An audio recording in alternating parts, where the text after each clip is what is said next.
Kung Fu Panda is a very, very underrated franchise in my opinion, with very, very emotional scenes, brilliant plots, takes care of the Chinese tradition very, very well, and has amazing stories and amazing action. So today I'm going to rank all three of the Kung Fu Panda movies from the worst to the best. Coming in at number 3 is Kung Fu Panda 3. This is kind of a step down from the first two in my opinion. I could still call it a good movie, I guess, but it's just nowhere near as good as the first two in my opinion. The humor doesn't land as much in my opinion. The emotional scenes don't really connect to me as much as they did in the first two. The action sequences are very, very good still, and I feel like the plot is decent compared to the other ones. I really liked a lot of new characters that they introduced into Panda Village, though I didn't really like Po's dad that much usually. He turns Po into a lazy panda that eats a lot, and he keeps on promising he'll teach him Chi, but he doesn't know how to do it though. So he's lying to him. He's kind of taking away his development and kind of making him a worse person, in my opinion. But the father was a little fun in some scenes, I guess. Also, Kai is easily the worst villain in the Kung Fu Panda trilogy.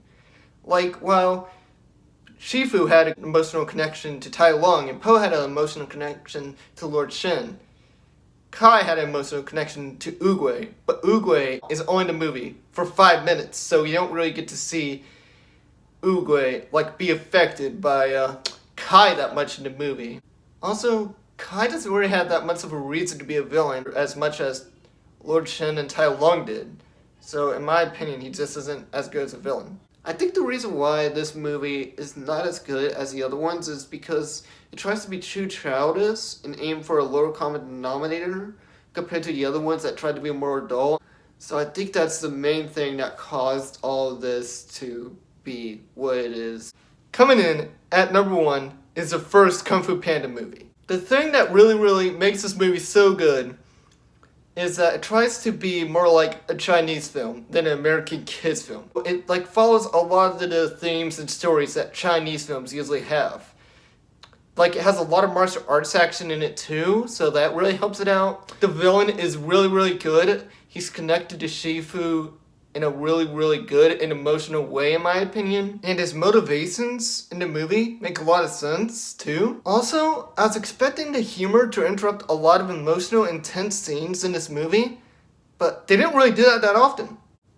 During the fight on the bridge, they make one joke during that scene. It doesn't ruin the scene intensity or anything. It actually kind of might make it more intense, even though it's a joke in a intense scene. The scene with Oogway and Shifu at the peach tree is amazing and emotional in my opinion. They move the thing along with metaphors, so it follows the rule so don't tell to a T. Look at this tree, Shifu. I cannot make it blossom when it suits me, nor make it bear fruit before its time. But there are things we can control. I can control when the fruit will fall. And I can control where to plant the seed. Hiya! That is no illusion, Master. Ah, yes. But no matter what you do, that seed will grow to be a peach tree. You may wish for an apple or an orange, but you will get a peach. I love how it encourages Shifu to finally train Po too. Also, I really, really liked Mr. Ping as a character in all the movies. Usually in DreamWorks movies, the dad starts out as a jerk, and then his kid shows him that he or she has a talent, and it saves the day at the end of the movie, and then the dad isn't a jerk anymore. Throughout the movie, Mr. Ping is a nice guy to Po. He's never a jerk to him. He's always trying to support him, be kind to him. The worst he does is try to get him into the family business, but he's not forcing it on him or anything. It was also very cool that we got to see all the Furious 5 fight in the movie, not just Po fight. And they also all had their own special powers and unique abilities, so it's so interesting to watch all the action sequences, in my opinion.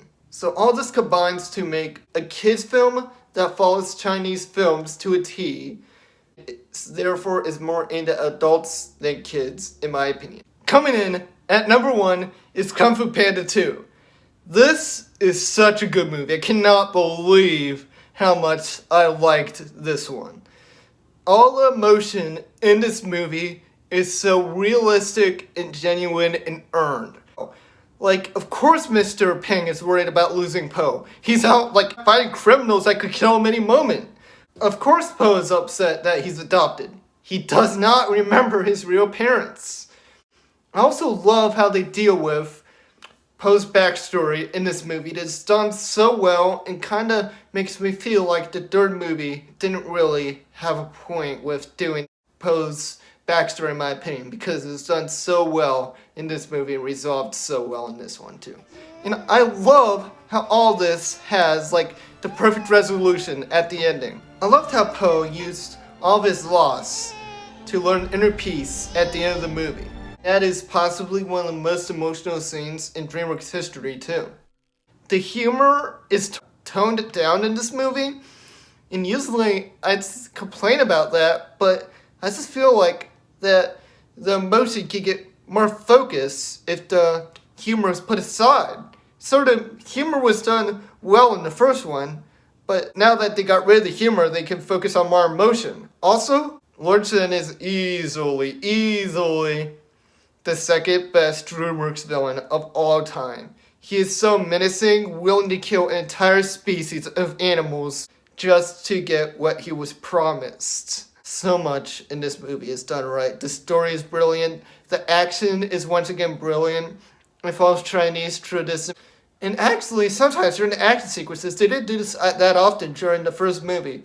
But during some of the action sequences, they would not cut the camera anymore. They just showed the Fierce Five do all their moves and stuff.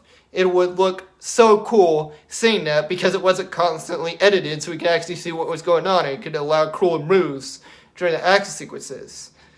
All of this equals a really, really good sequel and a movie that I suggest to all adults all around. This movie might for kids because there's a lot of talking in it, and once again they seriously minimize on the humor, but I feel like that's what they're going for. I feel like they're going for a movie more aimed at adults. Okay everyone, that was my ranking. Share yours down in the comment section. I'd love to hear your opinions. I am going to be ranking all the Madagascar movies soon, so please like, subscribe, and ring that bell so you can see that. Have a great week everyone.